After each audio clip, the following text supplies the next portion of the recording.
Good evening, everyone. Welcome to the Whitney. Thank you for joining us on this cold, snowy evening.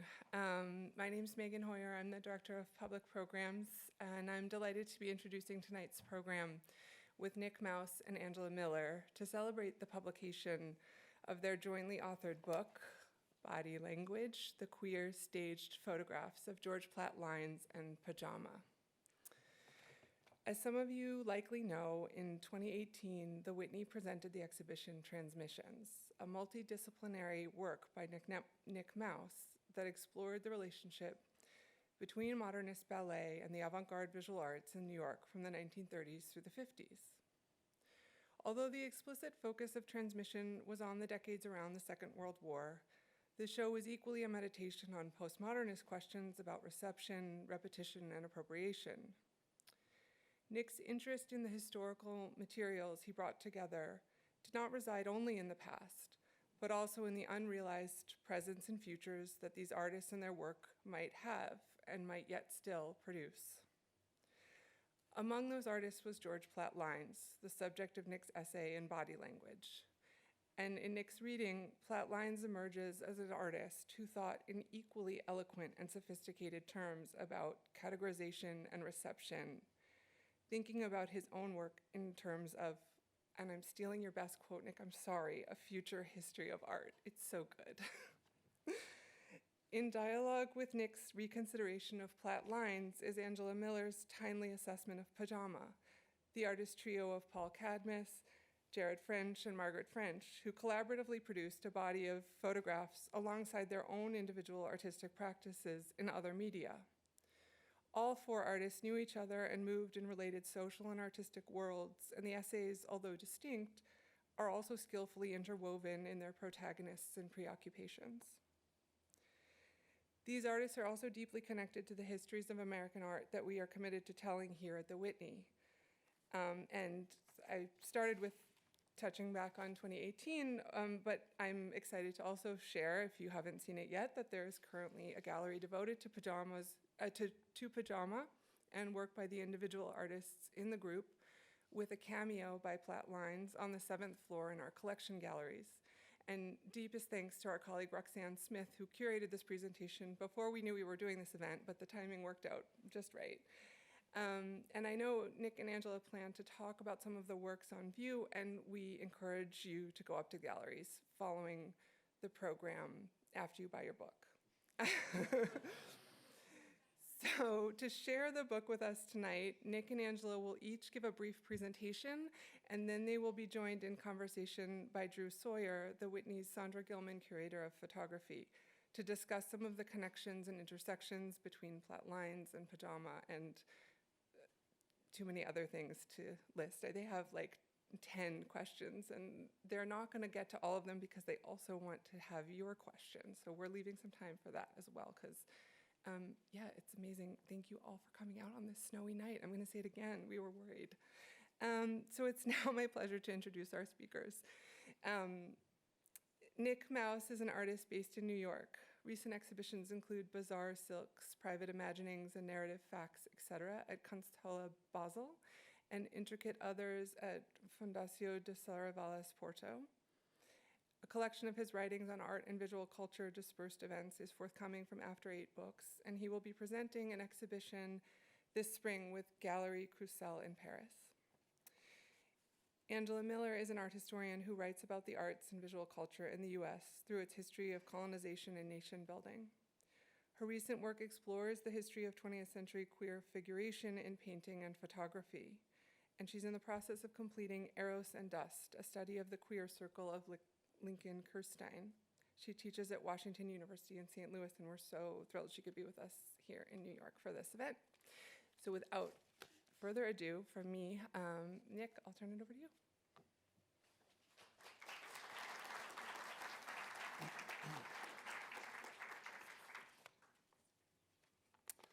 Thank you, everyone, for being here tonight, and thank you, Megan, so much for that introduction, and to Andrew Hawks and the whole team here at the theater for making this possible.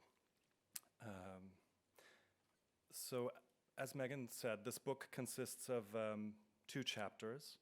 written in two voices across multiple subjects.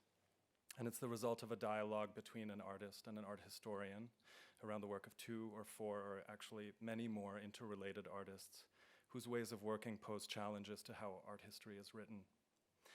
I want to thank Angela Miller for initiating a dialogue with me around these subjects, and then for generously extending the invitation to write this book in collaboration with her, which, it's been a process full of surprises and one from which I continue to learn. Thank you also to our editor at UC Press, Anthony Lee.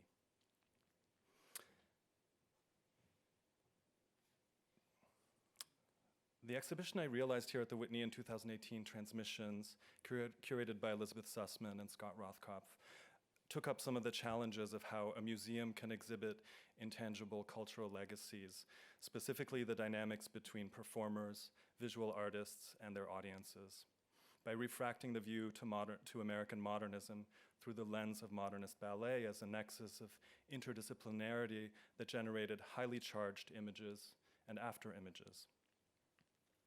Upon entering Transmissions, visitors encountered a complex visual field, a row of photographs by George Platt Lynes capturing dancers and anonymous models living in New York in the 1930s and 1940s, suspended over a transparent scrim wall behind which a number of contemporary New York dancers performed throughout the day among paintings, sculptures, drawings, and photographs mainly drawn from the Whitney's collection.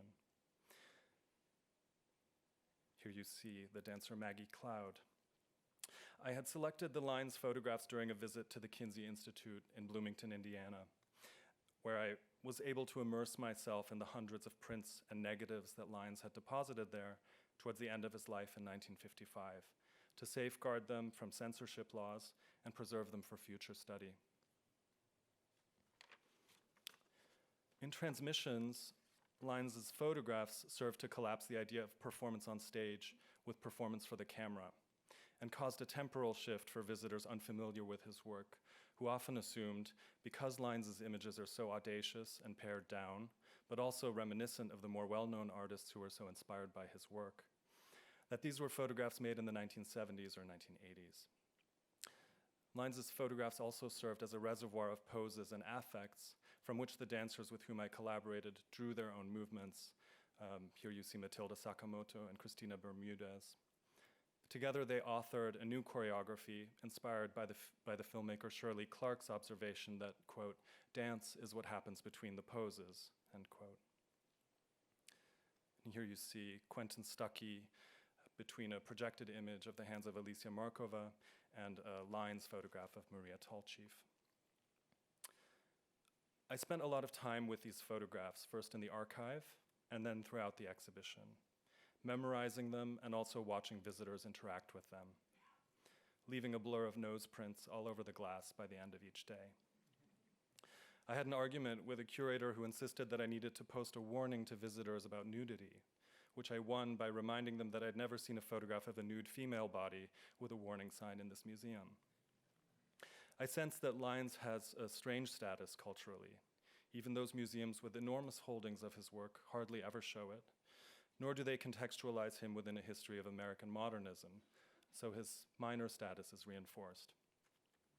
I write in my essay that Lynes' work is immovably pinned to the side of the mainstream narrative of American modernism, whose forward propulsion demands a frictionless historical plane. How Lynes may stand in the way of such a narrative is what I hope to sketch out very briefly now. When I began speaking to Angela about the artists in Lynes and PaJaMa Circle and how we might write about them, I turned to one of my first sightings of the artist in Florian Stadtheimer's unfinished masterpiece, Cathedrals of Art, 1942, which is on permanent view in the Metropolitan Museum, and it's a work I've made regular pilgrimage to since I was 18. In this painting, teeming with miniature portraits, social innuendo, and history, the Whitney Museum itself is represented in this painting, as you can see on the right-hand side under the coral-colored eagle. Stadtheimer depicted Lynes at the very center in the act of photographing baby art. Bathed in a halo of light emanating from the photographer's flashbulb, and Alfred Stieglitz, in his trademark cape, is shown turning his back on the scene to ascend the carpeted steps of the museum, as if to assume his rank in history. Nothing is incidental in Stettheimer's paintings. Everything is pointed. So I understood the significance of Stettheimer's prominent positioning of Lynes in relation to the newborn personification of modern art, to indicate his own central role in its capture and dissemination. This miniature episode in the history of modern photography that Stettheimer paints into the focal point of her allegory of the institutionalization of art emphatically contravenes the way in which Lynes is consistently assigned to a minor category. Here's another portrait of Lynes of a more personal kind made by Jean Cocteau as a gift on the back of his own photographic carte de visite. The handheld image, one that is exchanged from person to person, became an important aspect of how I looked at Lynes and the networks of intimacy he established through his photographic practice. And here is a pen and ink portrait of Lynes by Pavel Chelichev, now in the collection of the Museum of Modern Art, which for years was kept under the glass top of Lynes' studio office desk. You can kind of see it there next to the big glass bowl.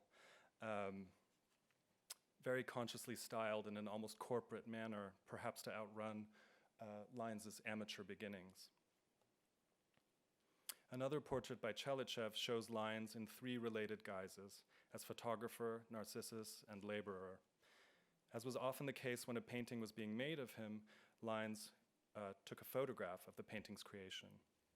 In this case, Lynes' studio assistant and love object, George Titchener, serves as a proxy for the photographer himself, posing nude in front of a canvas on which he'll never be directly depicted. So you see that one of the ways I sought to resituate Lynes in history was simply by finding images of how other artists had seen him, but also by emphasizing that he engaged in a very deliberate intermedial dialogue with other artists. The notion of intersubjectivity, of seeing through another, is one that Angela brought to bear on these artists early on in our conversations, and one that I strongly relate to myself as an artist. So this became an important guide for me as I tried to find ways to really get into Lynes' working logic. Here's a final portrait of Lynes by Paul Cadmus, who was really one of Lynes' closest collaborators and a lifelong subject.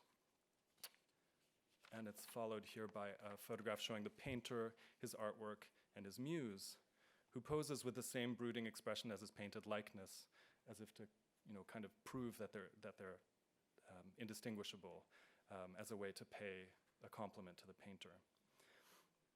The more I looked at Lynes and his circle, the more I understood the operation of portraits such as these, which I refer to as gift images, as a kind of currency of recognition and arch homage that circulated through their network. This interplay between artist and muse across mediums extends to the way in which Lynes used painted portraits by his friends as hidden messengers within his photographs. For example, in this fashion photograph where the Cadmus portrait of Lynes that I just showed you really sort of pushes into the foreground to compete with the attitude of the fashion model. Or in this series of photographs of one Joe Santoro seated in front of a Jared French painting. And you can see a drawing by French called Study for a Strange Man in the collections galleries on the 7th floor. It's clear also that Lynes was a student of the history of painting, whether it's the French academic painter Hippolyte Flandrin, updated here by an unnamed model, or Edouard Manet's portrait of the Spanish ballerina Lola de Valence behind stage flats, evoked in Lynes' portrait of the dancer Francisco Moncion. Lynes consistently included painted likenesses in his photographs to lend psychological complexity to his subjects, creating an intermedial mise en abîme that gave an inner view of what the model might be thinking or feeling. A lot of attention has been paid to the operation of the gaze in Lynes' photographs, this kind of startling, very direct, almost cruisy gaze on the one hand, or the averted or blocked gaze on the other. But what I became really interested in is the way Lynes introduced the painted gaze into the ricochet of glances captured by the camera. One of the images I discuss in the book is this fashion photograph for Henri Bendel. The drawing you see behind the model or the two drawings, are not arbitrary or anonymous surrogates for art. They're the work of a specific artist named Alexander Jensen Yao, who frequently modeled for Lynes. He also worked as an assistant in a studio. He modeled for PaJaMa photographs and Cadmus paintings.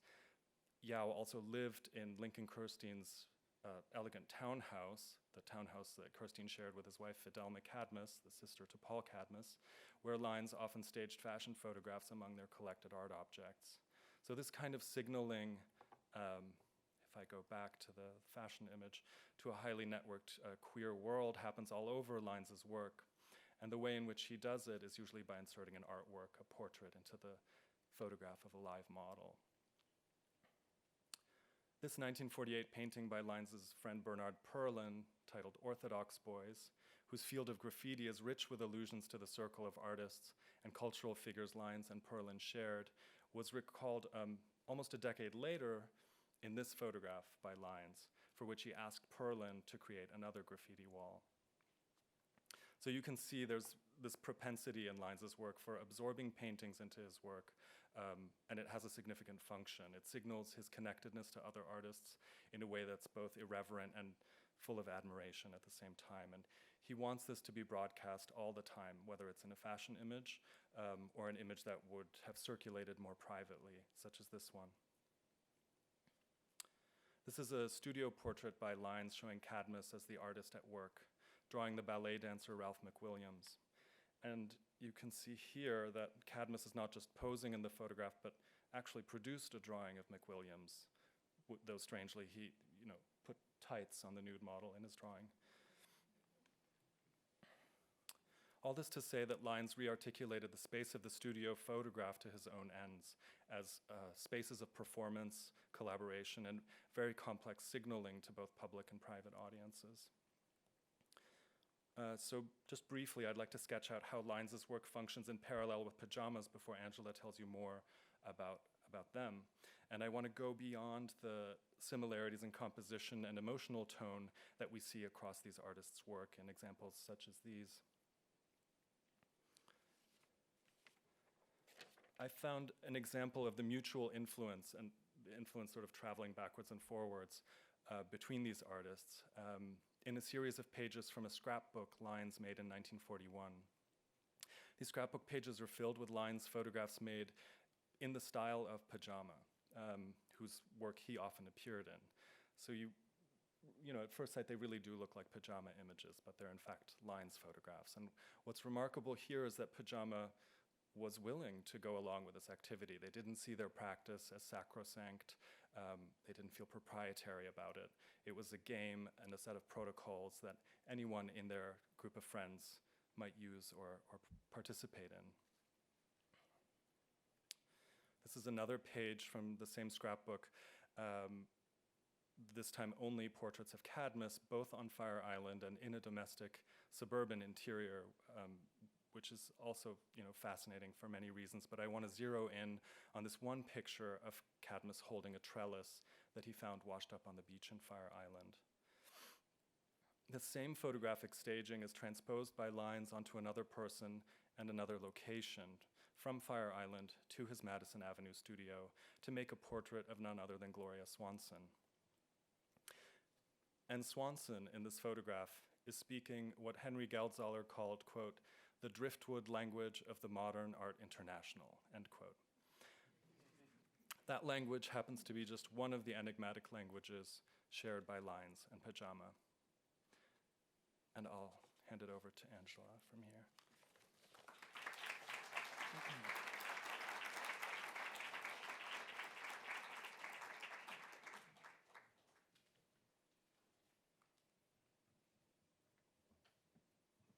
Thank you, everyone. It's great to see you all on this cold winter evening. And I wanted to start out by thanking Drew Sawyer and Megan Hoyer for organizing this event. And also to thank my gifted collaborator, Nick Mauss. This book is really about collaboration. And it's about how this group of artists really came to find one another. And finding one another, they also found themselves through this act of collaboration. So I wanted to call that out. because it's also very much the process that we ourselves were engaged in.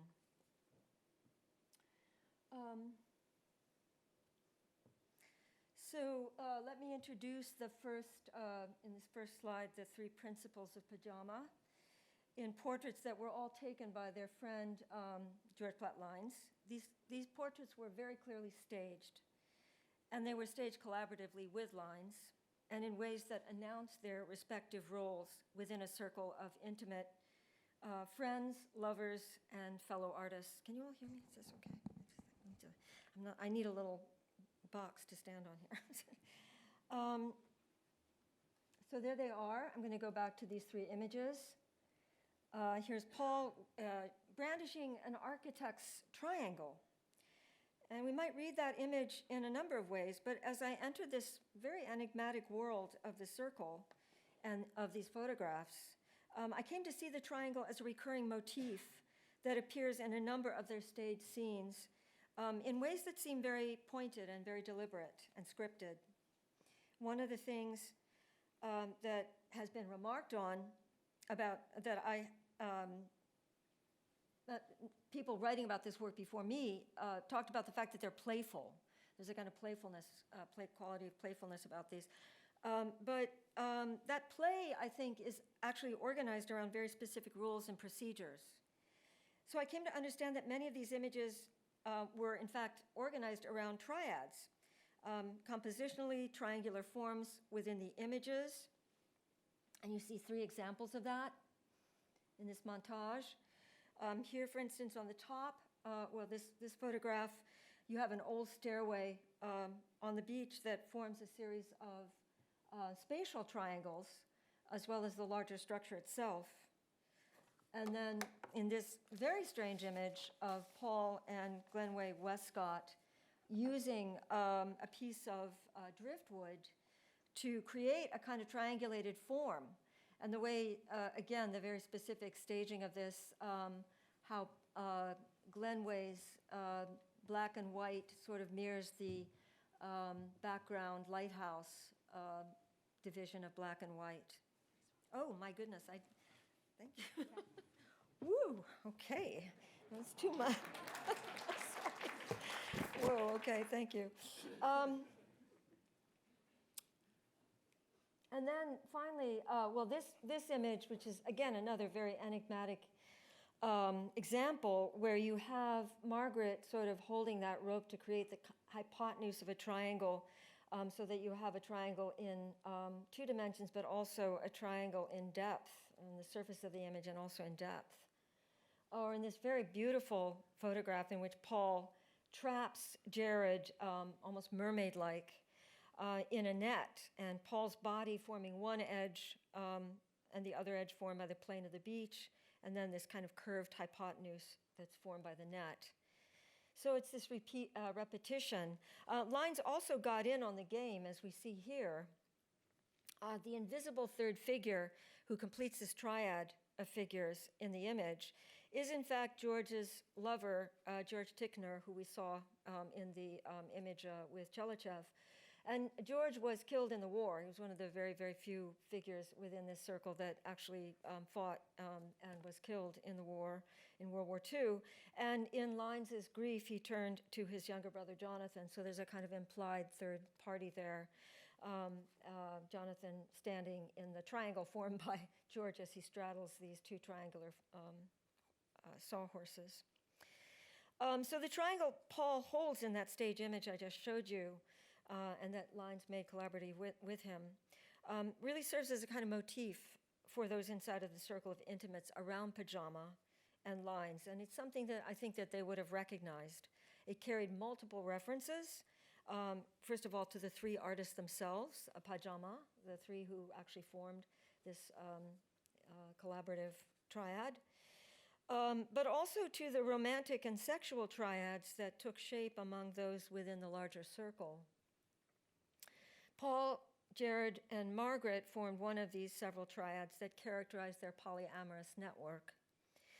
This pattern of repetition also related to a kind of queer numerology around the number 3, a queerness that disrupted the stable binary of the heteronormative world. And that's apparent once again in a triad that Lynes was also part of somewhat earlier, which he formed with his lover, Monroe Wheeler. You see Monroe on the left, who was also the director of publications at the Museum of Modern Art, and Monroe's lifetime partner, Glenway Westcott, who is the larger kind of Zeus-like figure glowering over the triadic, triangulated composition of these three figures. So these staged scenarios organized around triangles then were one of many examples that I explore in Body Language of how this group used photography as a medium through which to perform or to enact the shifting dynamics of their own domestic lives as artists. This circle of intimates was the very supportive, if unstable, ground of their lives. And the photographs they staged together are deeply entangled with the fabric of those lives and in ways that really breach the idea of art making as an autonomous act. Jared, the second of these three, and again, the first initial of the name is what constitutes that moniker, PaJaMa. And he was a kind of living enigma with a very, as you'll see from the images in the galleries, very hermetic set of artistic concerns. There he is with his beloved, I don't know if those are Vesalias, but he's very devoted, obviously, to the anatomy of the human form. Some of the most interesting work that he does, including this work here, is really organized around these sort of punishing authoritarian figures. You see that Kouros-like figure on the left that brackets this scene. These kind of punishing figures who seem to enforce a kind of normative world in which sexual difference is policed and repressed. And yet Jared's own role within the triad, even though he's calling out this kind of authoritarianism, he himself tended to perform in a rather authoritarian way here as a kind of puppet master. In this photograph, he's shot from below, looking up towards three lay figures that dangle in space, seem to represent the three figures of PaJaMa. Jared's controlling hand and controlling vision really shaped their interactions. And this would be unnerving, except for the fact that the other two, Margaret and Paul, really seem to assume these roles within, certain roles within the arrangement they were quite ready and quite compliant in serving these and stepping into these roles. And we see that in the photograph of him looking up towards these figures, that kind of Svengali-like quality. In this painting on the left by Margaret, this is not in the exhibition, but there's another marvelous painting by her in the galleries that we'll look at. This is of the three principals as circus performers. It's Margaret, who's very tall and statuesque, and then Jared, who seems to be dangling above them, and then the rather diminutive figure of Cadmus. The ways in which he's using this to kind of imagine their collaboration as a sort of theater of uneven power. And there she is in her clown costume on the right in a photograph by George Platt Lynes. So Margaret was Jared's wife, who was compelled to share her husband with Paul after their marriage temporarily broke up the relationship between the two men.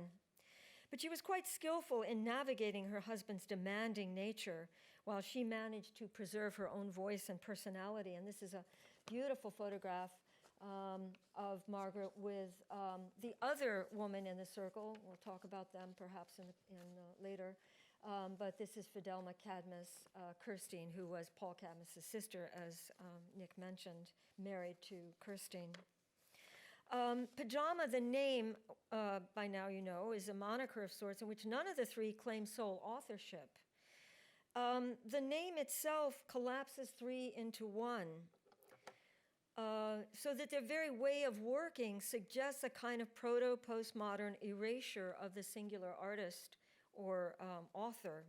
each of these three artists acting within the PaJaMa collab, the collaboration, emerged within this field of very charged interpersonal dynamics that shaped their deliberate role-playing that involved staged scenarios in which each acted out a different set of attitudes and roles and emotional states. The photographs they made together we might think of as the end product of a series of experiments in living in which they enacted the challenges of their queer lives. Here, for instance, we see Margaret and Paul acting out the jealousies and shifting emotional alignments of a domestic ménage à trois. The three lived and worked together in the summers on the beaches of Provincetown, of the beaches of the North Atlantic, from Provincetown to Nantucket to, of course, Fire Island. This very unstable, wind-blown, sand-blasted landscape becomes the ground on which their lives unfolded. And here we have Margaret and Paul appearing as a kind of almost stuttered projection of a single figure as light and shadow, wearing matching black and white hoodies. In Jared's own staging of his kind of obsessive interest in Jungian archetypes. A number of these photographs enact scenes from what must have been a tense marriage at times. That's Margaret and Jared, and there's a kind of dramatistic quality to these that's very stagey. And when I use the term enactment, I mean to suggest that these images are not expressions of internal feelings. They are instead passing moments in a temporally expanded but intimate world, one in which those within the circle were continually emerging into new forms of selfhood. What's really fresh about these images for me is the ways in which they seem to liberate each of the three actors from the confines of private selfhood into an arena of continual change and everyday drama. It must have been both exhausting and exhilarating. And it represented a very different way of living from that of mainstream heteronormative worlds in the 1940s and 50s, where men in these wartime years spent quite a lot of energy shoring up their own embattled egos. I think here of Clifford Still, when I expose a painting, I would have it say, "Here I am, here is my presence, my feeling, myself. Here I stand proud, implacable, alive, naked, unafraid." My voice shakes just proclaiming that. But there are also these kind of wonderful, gorgeous images of queer affinity, and this is one of my favorites. And this is, I think, staged probably by Margaret, in which the two men face one another across the water, with the surf kind of breaking behind them. We see Paul's body through a scrim of branches, a kind of movable prop that was planted there as part of the scene, and that seems to map a pattern of activated nerves onto his body, connecting his buttocks to the sky above him. And this image expands into a world of heightened susceptibility to one's place in a wider universe of energies. That natural setting was an active agent in the images that they made together. I've referred throughout to their use of staging, and I mean that quite literally, as we see here, and it's a kind of behind-the-scenes image of Jared staging a scene with Paul and George Platt Lynes lying on the ground, and then Glenway Westcott walking away in the background. We see Margaret's shadow in the lower part of the photograph, capturing Jared's staging of the scene, so that staging materializes here. It materialized their collaborative energies. The term itself, staging, conjures theater and offers another major point of entry into their queer world. A number of these images suggest forms of theatricality, not only in their staginess, but also in their intermedial qualities, specifically the way they reference, in this case, Hollywood film noir. On the left is a PaJaMa photograph with Margaret, George Tooker, glowering from above, and then Margaret in profile, and then it's easy to miss, but there's a little inset of Paul Cadmus that is inserted into the photograph down below. And again, that triadic arrangement. And then on the right, comparing it to a still from Out of the Past. Nick and I have talked about whether these qualities of theatricality, a certain campiness even, to some of these images, also contributed to their ongoing marginalization within a modernist photographic canon. In place of high seriousness, they suggest camp and performativity, teetering on the edge of parody at points. Are these staged images channeling the psychological dynamics of the threesome, or are they parodically playing with cultural narratives about how power works, about dominant women, and so forth? That's part of what makes these images so layered and suggestive. They come at you from so many different directions. And this interpretive porousness also worked against authoritative or fixed meanings. You can think of this as a kind of queering of meaning, and it also worked against hierarchy. These references to film, to performance, to theatricality are entirely deliberate. The PaJaMa collaboration was not hobbled by the burden of making art with a capital A. I think that the expectations associated with making art as painters must have been intense for them. And they channel these expectations into their painting, so that when they came to photography, it offered a kind of reprieve from those expectations. Maybe there's something to learn there. Thank you.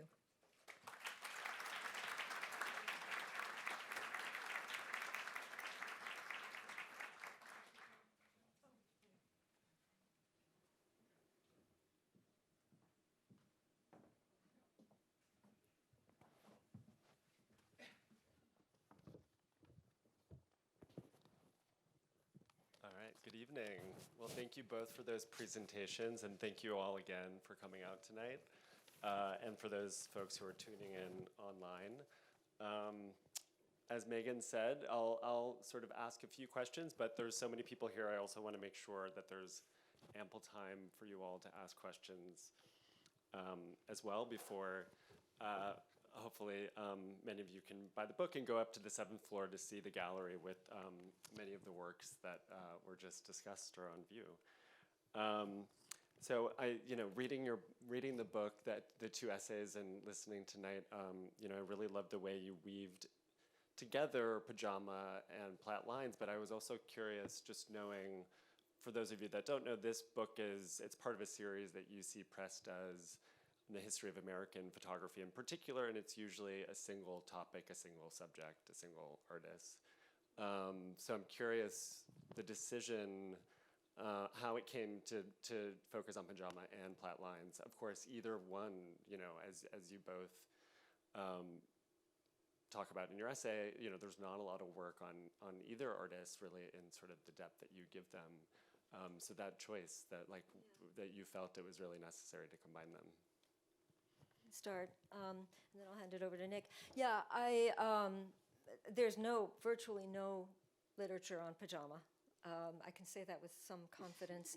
There's a lot of interest in the photographs, I think, and it's growing, and I think, that's something that we can all talk about and think about, is why we're in this moment of interest in this body of work. But I think I was stumped because, on the most pragmatic level, there was no one else to write about PaJaMa. But also because I think Nick and I both kind of suspected right away that the monographic approach wasn't going to work. And that's the sort of one of the default conventions of art history is, of course, a monograph. And that is the essence of the defining moments of photography. It's one topic or one figure addressed from 2 different points of view, 2 different scholars. And that didn't work for us. And it partly didn't work for us, I think, because it gave priority to the individual creator. And that was precisely what we wanted to do, was to talk about the exchanges and tease out the ways in which these figures, part of this intimate social and artistic circle, really did generate, were generative in relation to one another, that they were creatively generative, that they really did fuel one another's own creative experiments. So that's one issue, I think. This issue of the intersection of their lives, I think, is really what drove the format that we chose. I think this is, again, a moment where we can thank our editor, Yes, Anthony Lee, because when we realized that, we weren't going to be able to just write about PaJaMa, that somehow the questions we had required a kind of expanding of the notion of the author. And we also realized that nobody had ever really analyzed the close proximity and the almost the ways in which PaJaMa and Lynes often inhabited each other. That when we went to Tony and said, can we treat these 4 artists as one artist? And he said, absolutely, that sounds, very fruitful. And they were, all of them were also involved in these very, very fluid exchanges. And that we were thinking not only about, we had to think to some degree about how they were different. They were very different personalities, but also they shared so much. These kind of fluid exchanges between the worlds of dance and photography and painting, but also between, the way they're kind of queering the categorical boundaries that organized American life, work and play, public and private worlds, high art and popular media. They're really blurring the boundaries of those, and I think in ways that were shared by both of them. Those points of contact, I think, were really important. And in terms of the writing itself, the structure of the writing, I think we started to really get into, we tried to not replicate those dynamics, but really think along those dynamics to give the book a shape and to really sort of follow their model. Yeah, this book could never have been written by me alone or by Nick alone. I think it was really very much a collaborative effort. Great. The other thing that I wanted to talk about, and you just used the word queering. I think you of course the title of the book says queer. You both use the word queer quite a bit. And of course, the work itself is obviously homoerotic at times. So much of the relationships are homosocial in nature. I'm curious if you could just talk more about how you feel the photographs in particular, the photographic works, kind of help us understand or even challenge some assumptions around sexuality in the 30s and 40s. In particular, just thinking about the way they've been received today, with a certain idea of sexuality that was different than it was in the 1930s and 40s when they were made. I can start by saying that one of the things that I had a hard time with in Lynes' reception was especially the homoerotic and the sense that he operated in a homosocial world. So I think, for one, the homoerotic has always bothered me because it seems to limit the audience for a particular work, as if an aesthetic experience is connected to sexual object choice. And with regard to the homosocial, that's true to a degree, but I also think that female artists, performers, novelists, fashion models played such an important role in Lynes' life and work. So I wanted to kind of get out of this pre-existing idea of a male coterie to imagine what his working life was like, what his place in the city was like, and it was actually, it was a very complicated terrain that was created through and within his work. I think we both realized that in looking at this work, sexuality in this period, well, in a sort of pre-Stonewall period, is completely, in a way ungraspable, but it's also just very different, potentially more open than we would have imagined. And that's something that's always drawn me to artists working before Stonewall. It's a moment before identity categories are so fixed. So it actually becomes quite difficult or you don't bring the same kinds of fixed notions to a work that you're looking at. And it allowed us, I think, to do very different interpretive work with these artists. Absolutely.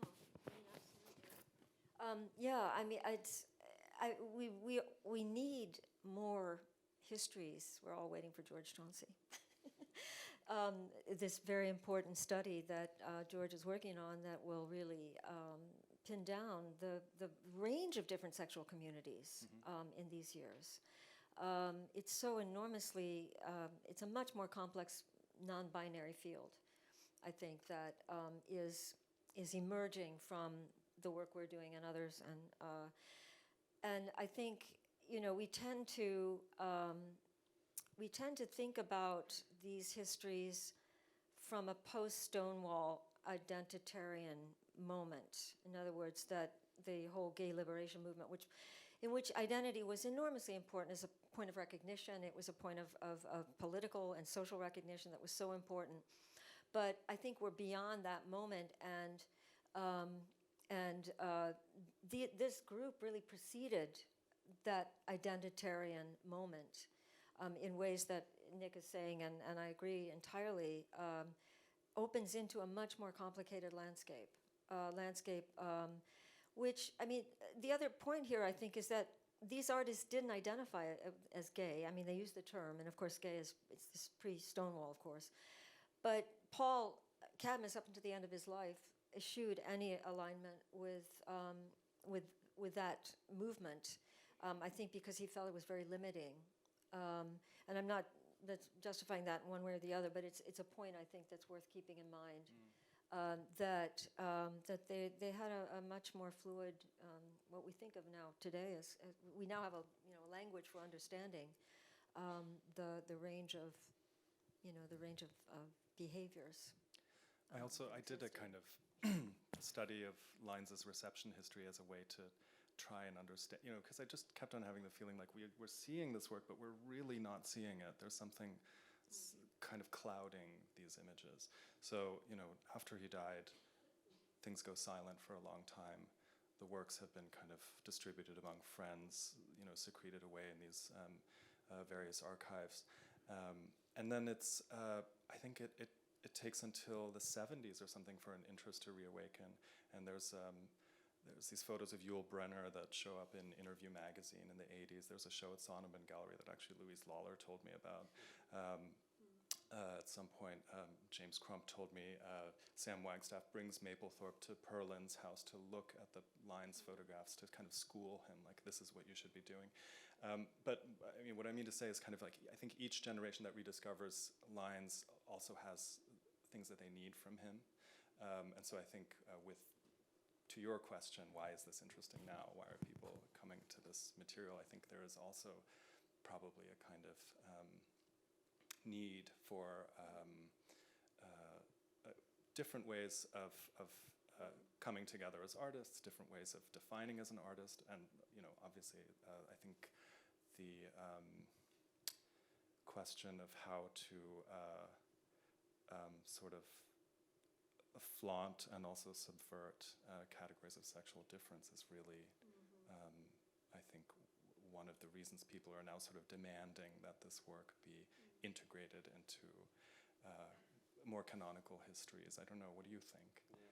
Well, I'm curious to go back, I mean, if you want to talk a little bit more about Margaret's role within, I mean, you get into it a little bit, but I don't know if there's, if we want to go back to any of the images and just thinking about her position within this group.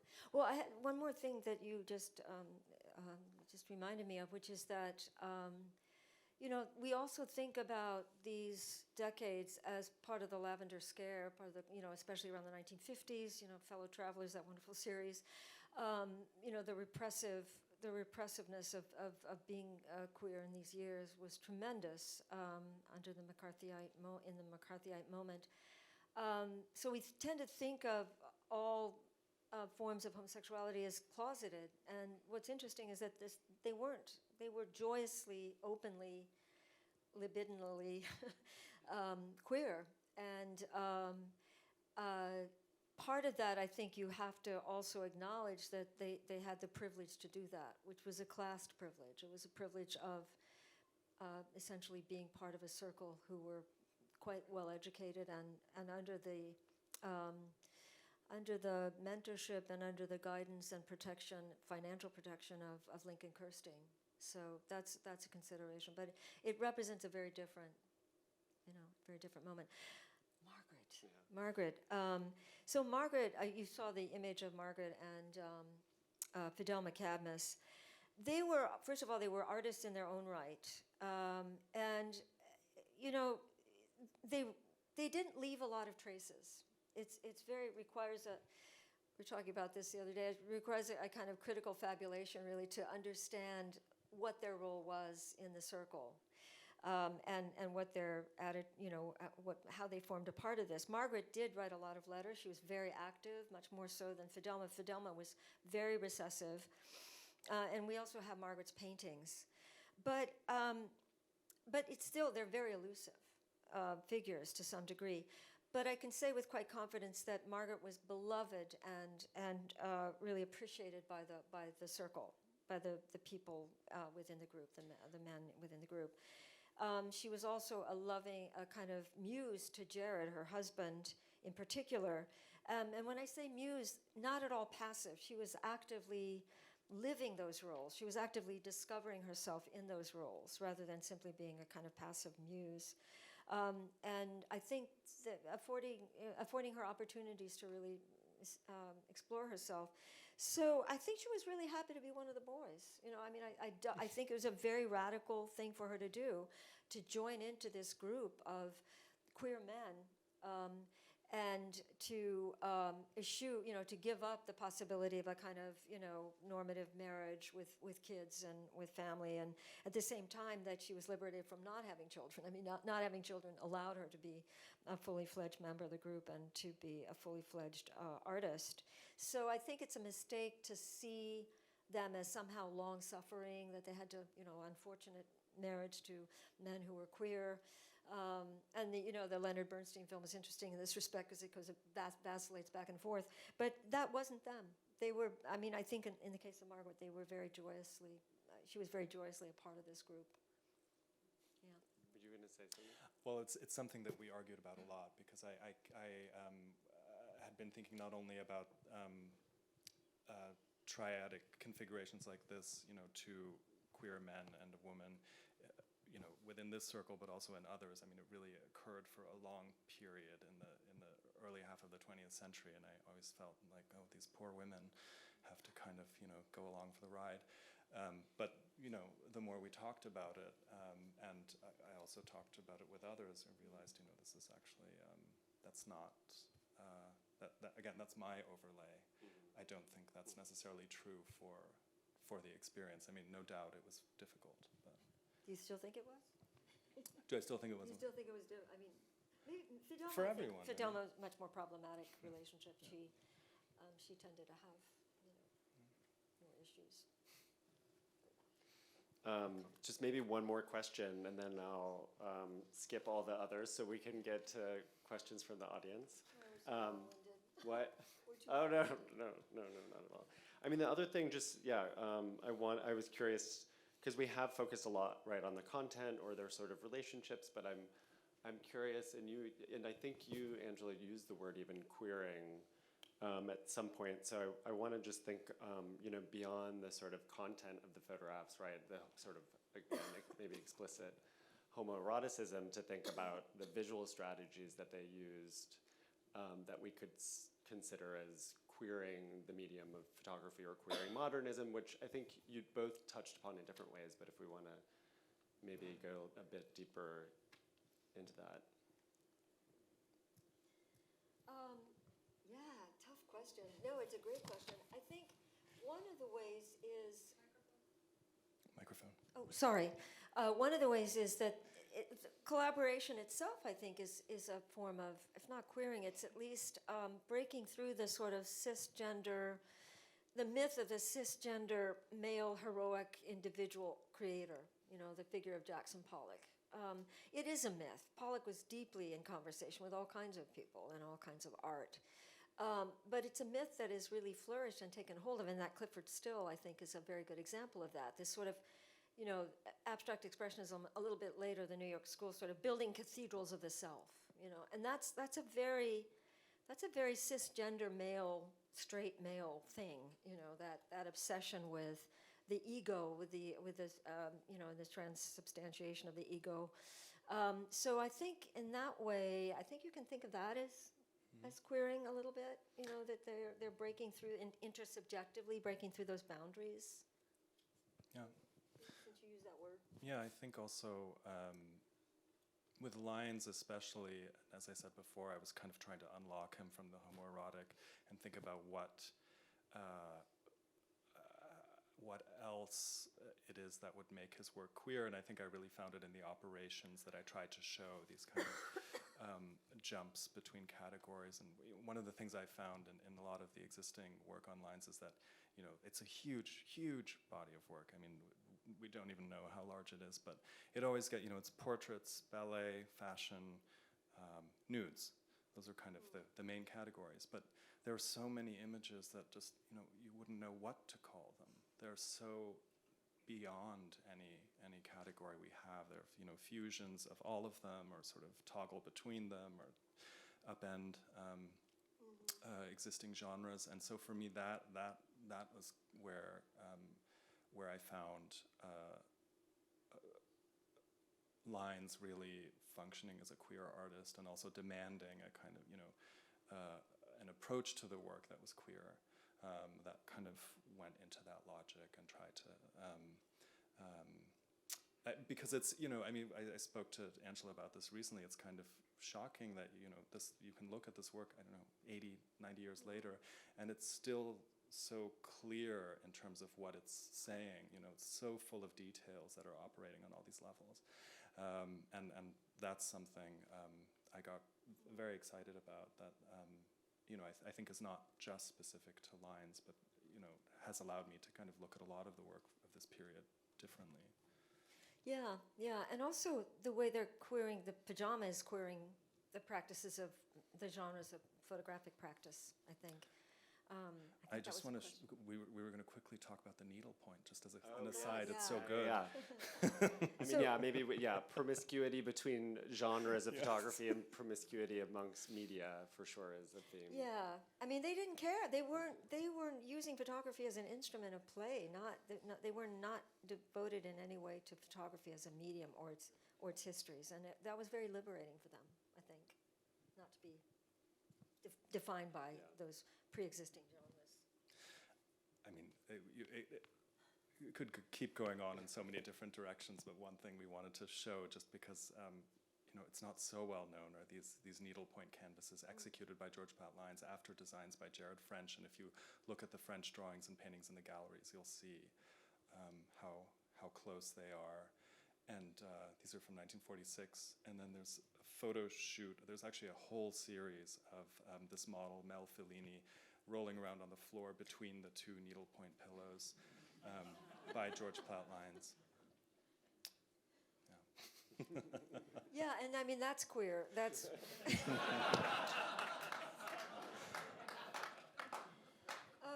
the fact that needlepoint was a lady's art, and George Platt Lynes took it up from his brother Russell Lynes, who was a devoted needlepointer, and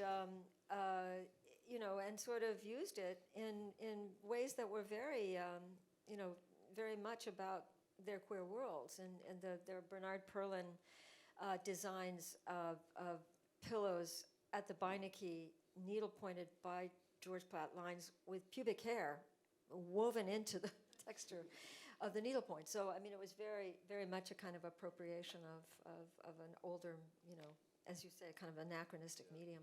I actually think there's, in Lynes' diaries and letters, he often makes reference to going to the studio and painting. And it's something I've never been able to figure out. He's like, I was painting all night. So what is he doing painting? There's no paintings. I think he was referring to needlepoint. Oh, wow. Yeah, because clearly he was always doing it. Yeah. I think it was very meditative.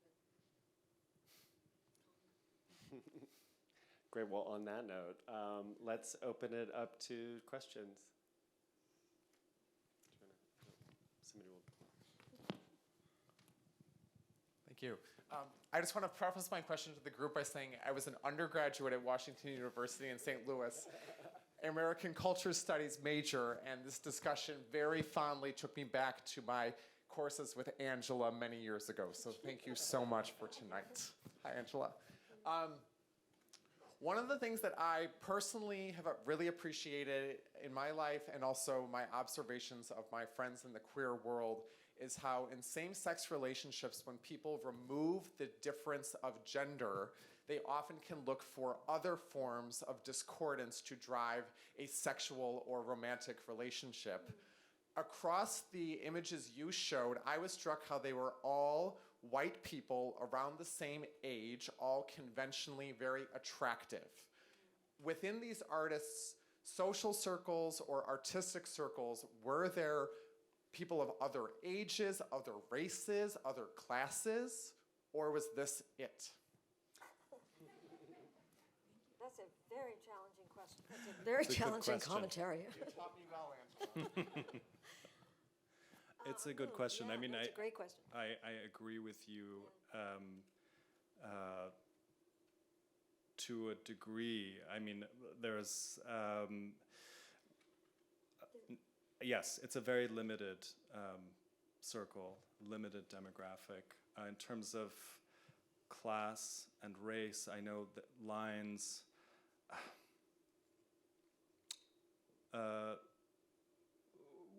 worked with and photographed and was in relationships with people who were not, white and upper class, for sure.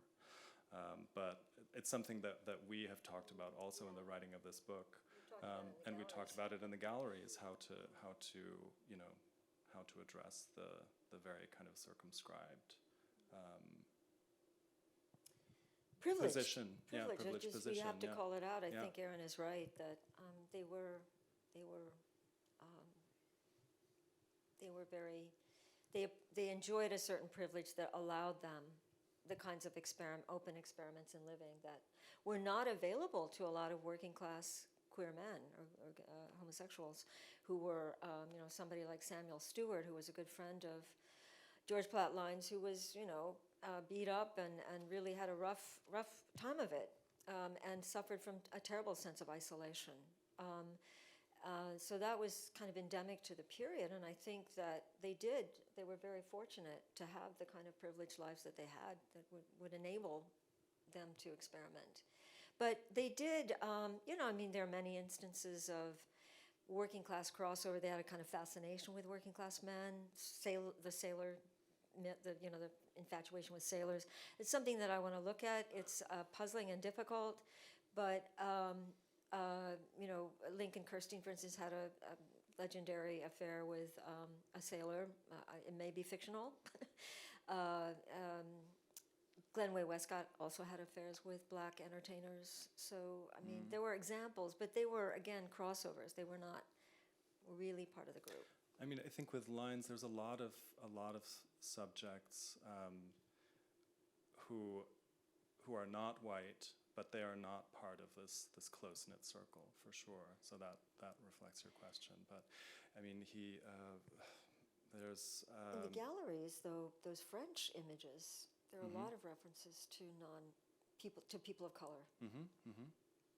So I think there's something going on there that's really interesting, and a sort of looking for a different level of human understanding, and that's almost archetypal, and it appears most in Jared French's work. But Paul Cadmus was a terrible snob. There's just no way around it, and a wonderful, wonderful artist and a... What do you mean by snob? Physical. Well, Lincoln Kirstein called him a physical snob. They were all politically very progressive. They were described themselves as pink, and not pink as in queer, but pink as in kind of commie, kind of diluted communist affinities in the 1930s. So there's no question about their political proclivities being on the left, but they're, what you're calling out, I think, is undeniable. Did you? Sorry, I didn't mean to. No, thank you. Hi. Could you speak a little bit more about why photography? Obviously they're using lots of different materiality, but who's developing? There's thousands of images. There's archives. We're talking about hundreds of images. Why photography? Was it because it was easy, or they all could do it, or what was the permission, and what do you think their contribution to photography is? I mean, I think one thing is that portable cameras, easy access to and inexpensive film developing labs, that was really happening at the same time as these. Certainly, I think Lynes' life and career kind of follows the popular sort of availability of the photographic apparatus and all the technology that goes with it. I mean, with PaJaMa, I mean, you probably know the story. Who gave them the first camera or something like that, right? Well, Margaret had a Leica that Okay. they used, a little handheld Leica. Yeah, you're right. I mean, snapshots were ubiquitous. I just taught a course on photography recently, and photography was everywhere. They didn't have, as I mentioned earlier, I don't think they had any particular loyalty to photography as an art medium.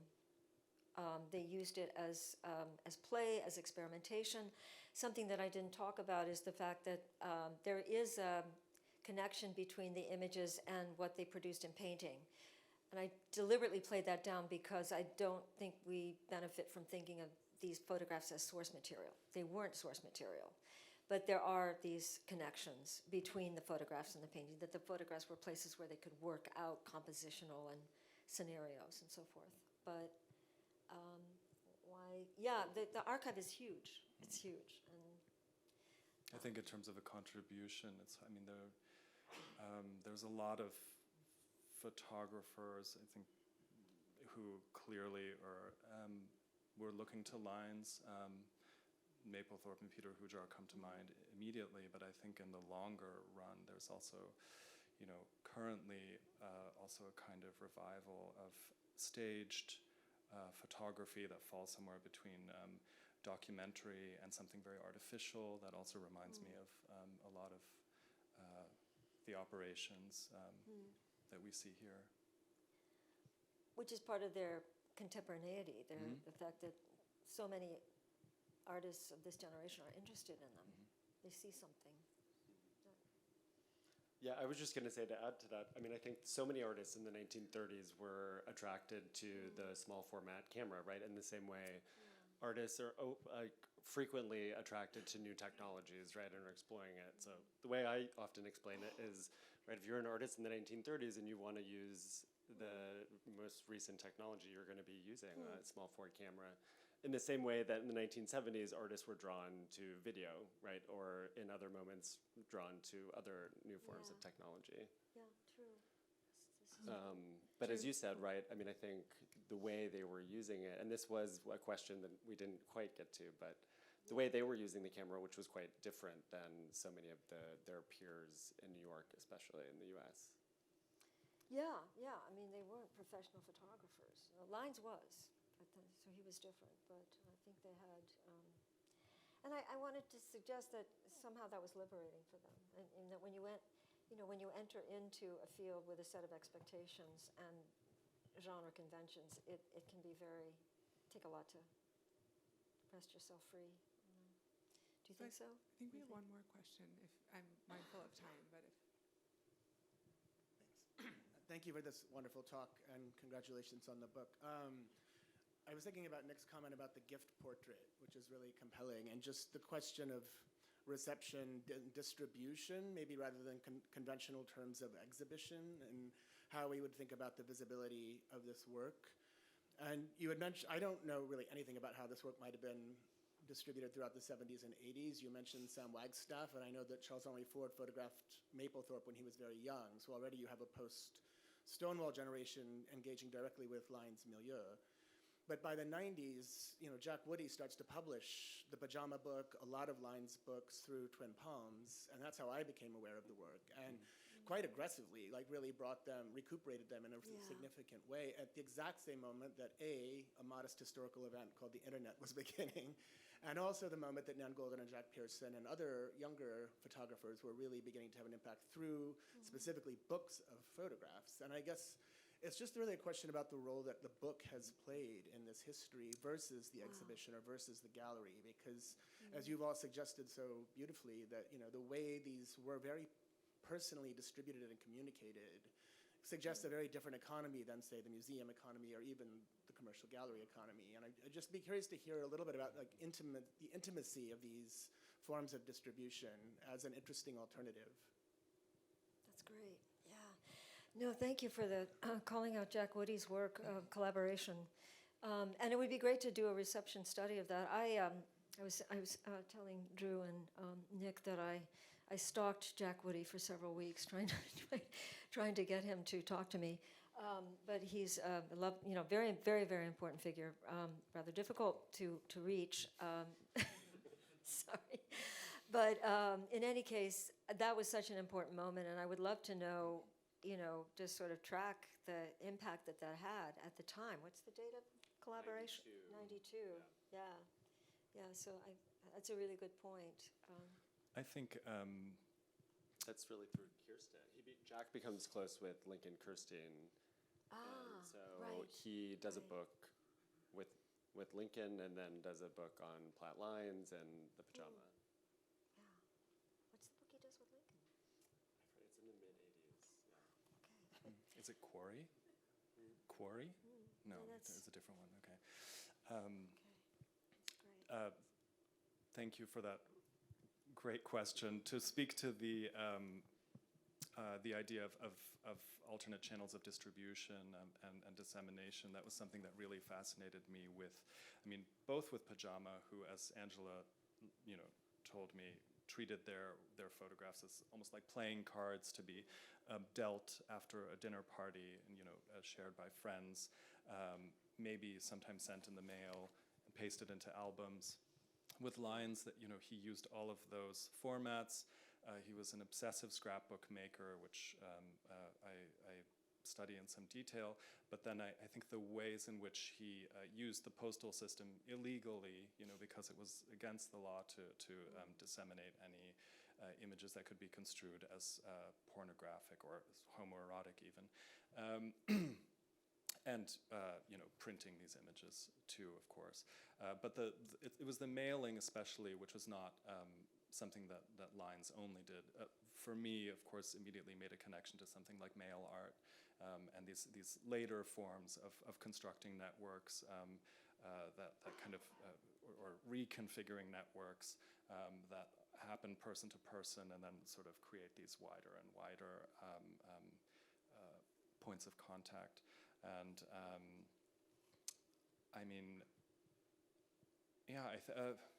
Social media.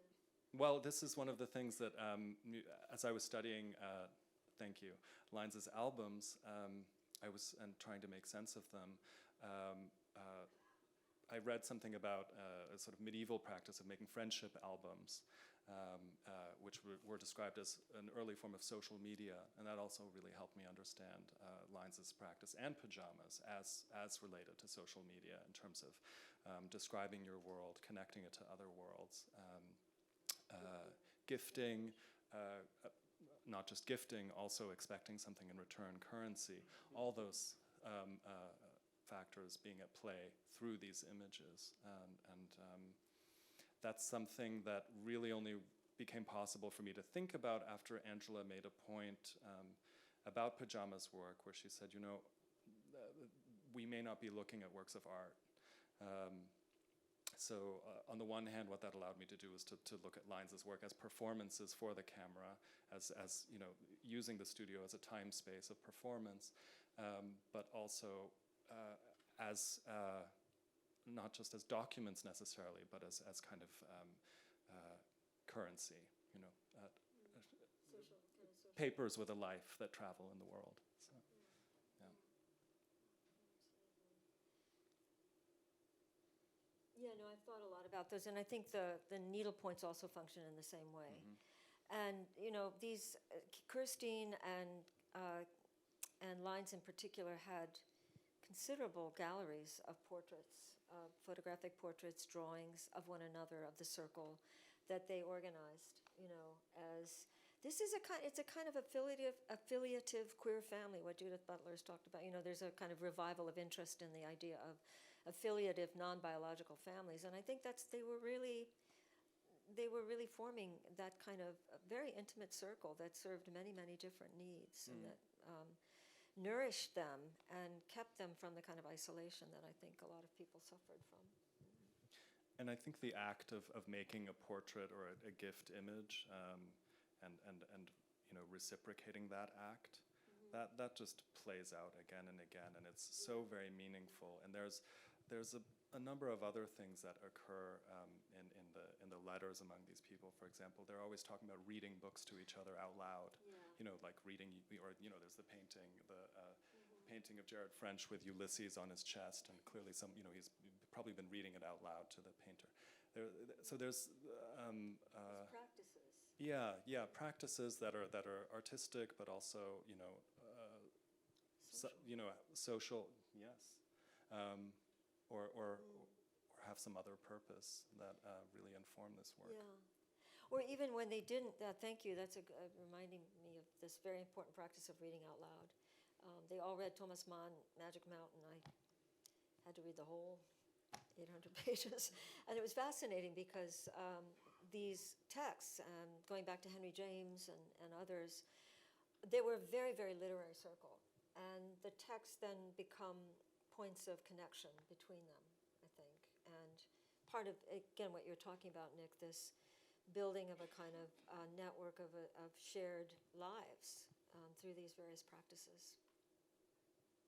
Which is, interesting to go back to Stuart's question about the book form and that connection to this sort of the way, right, an intimate form of reception, like the book, creates a shared reader, a shared community through that act of reading. But, well, I guess in this case they were reading out loud. But also the rules of the game that we both talked about, the ways in which these circulated in very private ways. They were never circulated publicly. They were never intended for public exhibition. But the very kind of what you call semiotics of the image or whatever, they understood it. You had to be inside the group in order to really understand these quite enigmatic images, you would just say? We understand them also. Do we? There's something. We had to work very hard to get to that level of understanding. great. Well, on that note, thank you all for coming out tonight. And thank you both for being here and for your amazing work.